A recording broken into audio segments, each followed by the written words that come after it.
ನಿಮ್ಮ ಕನ್ನಡಿಯು ನಿಮ್ಮ ನಿಜವಾದ ಪ್ರತಿಬಿಂಬವನ್ನು ಮಾತ್ರ ತೋರಿಸುತ್ತದೆ ಎಂದು ನೀವು ಭಾವಿಸಿದ್ದೀರಾ? ತಪ್ಪು. ವಿಕ್ರಮ್ಗೆ ಒಂದು ವಾರದ ಹಿಂದೆ ಈ ಸತ್ಯ ಅರಿವಾಯಿತು.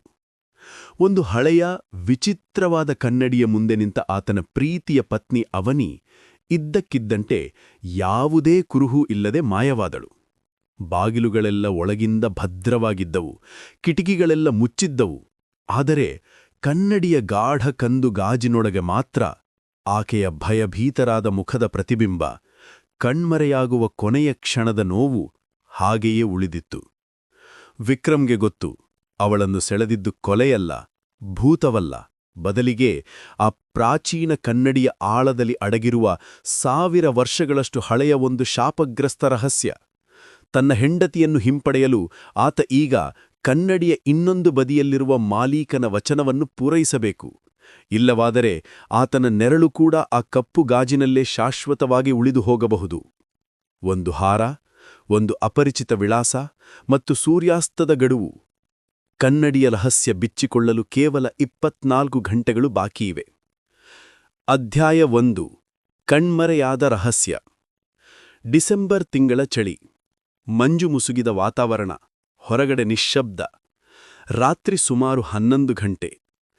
ವಿಕ್ರಮ್ ಒಬ್ಬ ಯಶಸ್ವಿ ಸಾಫ್ಟ್ವೇರ್ ಇಂಜಿನಿಯರ್. ಬೆಂಗಳೂರಿನ ಮಧ್ಯಭಾಗದಲ್ಲಿರುವ ತನ್ನ ಆಧುನಿಕ ಅಪಾರ್ಟ್ಮೆಂಟ್ನಲ್ಲಿ ಕುಳಿತಿದ್ದ. ಅವನ ಪಕ್ಕದಲ್ಲೇ ಒಂದು ಹಳೆಯ ವಿಚಿತ್ರವಾದ ಕನ್ನಡಿ ಇತ್ತು. ಕನ್ನಡಿ ಸಾಮಾನ್ಯವಾದದ್ದಾಗಿರಲಿಲ್ಲ.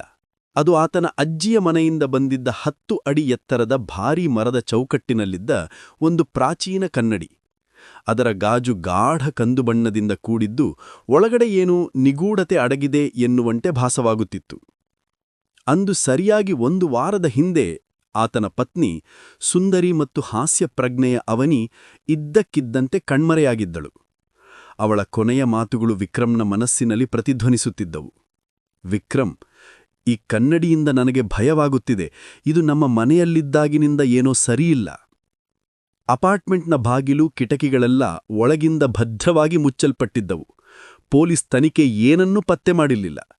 ಅವಳು ಮಾಯವಾಗಿದ್ದಾಳೆ ವಿಕ್ರಮ್ ಎಂದು ಇನ್ಸ್ಪೆಕ್ಟರ್ ಹೇಳಿದರು. ಆದರೆ ವಿಕ್ರಮ್ಗೆ ಗೊತ್ತಿತ್ತು, ಇದು ಮಾಯವಲ್ಲ, ಇದು ಕನ್ನಡಿ. ಅಧ್ಯಾಯ 2. ಕನ್ನಡಿಯೊಳಗೆ. ಆ ರಾತ್ರಿ ವಿಕ್ರಮ್ ನಿದ್ರಿಸಲಿಲ್ಲ.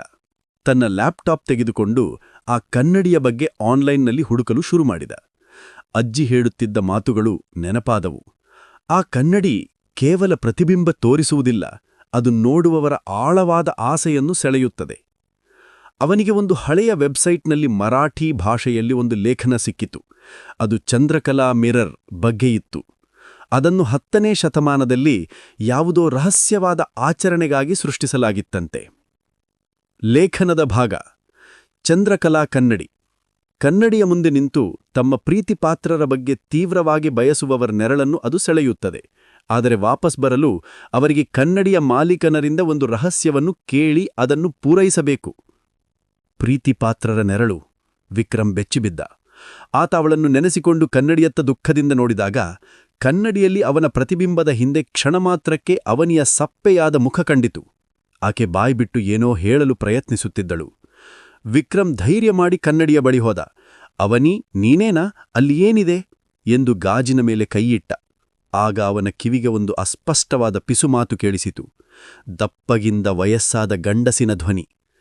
ನೀನು ನಿನ್ನ ಪತ್ನಿಯನ್ನು ಬಯಸುವಿಯಾ ವಿಕ್ರಮ್? ಅಧ್ಯಾಯ 4. ಮೌನದಿಂದ ಮಾತು. ವಿಕ್ರಮ್ ಹಿಂದುದಿಗುವ ಯೋಚನೆ ಇಲ್ಲದೆ ಗಟ್ಟಿಯಾಗಿ ಕೇಳಿದ, ನೀನು ಯಾರು? ಅವನಿ ಎಲ್ಲಿದ್ದಾಳೆ?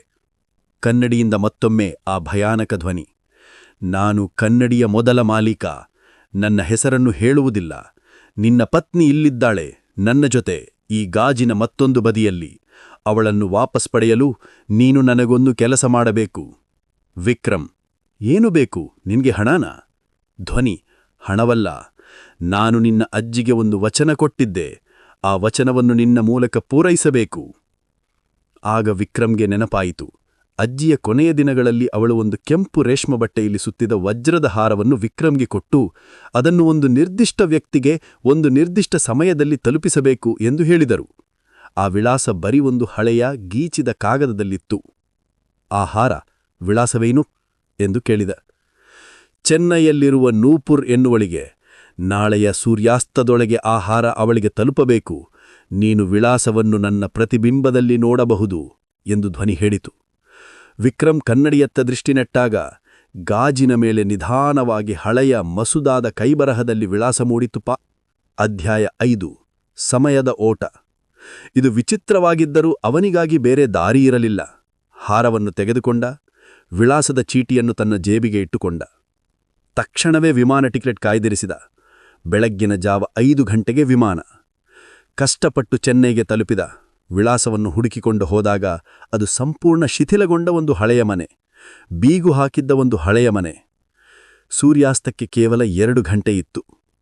ಇಲ್ಲಿ ಯಾರೂ ಇಲ್ಲ, ನೀನು ಸುಳ್ಳು ಹೇಳುತ್ತಿದ್ದೀಯಾ ಎಂದು ಮನಸ್ಸಿನಲ್ಲೇ ಕೂಗಿಕೊಂಡ. ವಿಳಾಸದ ಚೀಟಿಯನ್ನು ತೆಗೆದು ನೋಡಿದಾಗ ಒಂದು ಸಣ್ಣ ಅಕ್ಷರ ಅವನ ಕಣ್ಣಿಗೆ ಬಿತ್ತು. ಚೀಟಿಯ ಕೆಳಗೆ ಬರೆದಿತ್ತು, ಇಲ್ಲಿ ವಾಸಿಸುವವಳಲ್ಲ, ಪಕ್ಕದ ಮನೆಯ ಲಕ್ಷ್ಮಿಗೆ ಕೊಡು. ಯಾರು ಬರೆದಿದ್ದು? ಆ ಪಿಸುಗುಟ್ಟುವ ಧ್ವನಿಯ ಮಾಲೀಕನ. ವಿಕ್ರಮ್ ಪಕ್ಕದ ಮನೆಗೆ ಹೋದ. ಅಲ್ಲಿ ವಾಸಿಸುತ್ತಿದ್ದ ವೃದ್ಧ ಮಹಿಳೆ ಬಾಗಿಲು ತೆರೆದರು. ನೂಪುರ್ ಯಾರಪ್ಪ ಎಂದು ವಿನೀತರಾಗಿ ಕೇಳಿದ. ಆ ವೃದ್ಧ ಮಹಿಳೆ ದುಃಖದಿಂದ ಕಣ್ಣೀರಾಗಿ ಕಥೆ ಹೇಳಿದರು. ಅವಳು ನನ್ನ ಮಗಳು ನೂಪುರ್. 30 ವರ್ಷಗಳ ಹಿಂದೆ ಅವಳು ಕಣ್ಮರೆಯಾದಳು. ಹುಡುಕಿದರೂ ಸಿಗಲಿಲ್ಲ. ಅವಳು ನಾಪತ್ತೆಯಾದ ದಿನವೇ ನಮ್ಮ ಮನೆಯ ಪಕ್ಕದ ಮನೆಯಲ್ಲೂ ಈ ಕನ್ನಡಿ ಇಟ್ಟ ಒಬ್ಬ ಅಪರಿಚಿತ ವ್ಯಕ್ತಿ ನೆಲೆಸಿದ್ದ. ನಂತರ ಆತನೂ ಮಾಯವಾದ. ಆ ಮನೆ ಅಂದಿನಿಂದ ಬೀಗು ಹಾಕಿದೆ. ಅಧ್ಯಾಯ 5 ಅಂತಿಮ ಪ್ರತಿಬಿಂಬ. ವಿಕ್ರಮ್ ನಡುಗಿದ. ನೂಪುರ್ ಕೂಡ ಈ ಕನ್ನಡಿಯಿಂದಲೇ ಮಾಯವಾಗಿದ್ದಾಳ. ನನಗೆ ಗೊತ್ತು, ಈ ಹಾರ ನಿನ್ನ ಮಗಳಿಗಾಗಿ ಇಟ್ಟ ವಚನದ ಭಾಗ. ಇದನ್ನು ನೀನು ಸ್ವೀಕರಿಸಬೇಕು ಲಕ್ಷಮ್ಮ ಎಂದು ವಿಕ್ರಮ್ ಕೆಂಪು ರೇಷ್ಮೆ ಬಟ್ಟೆಯ ಹಾರವನ್ನು ಅವಳ ಕೈಗಿಟ್ಟ.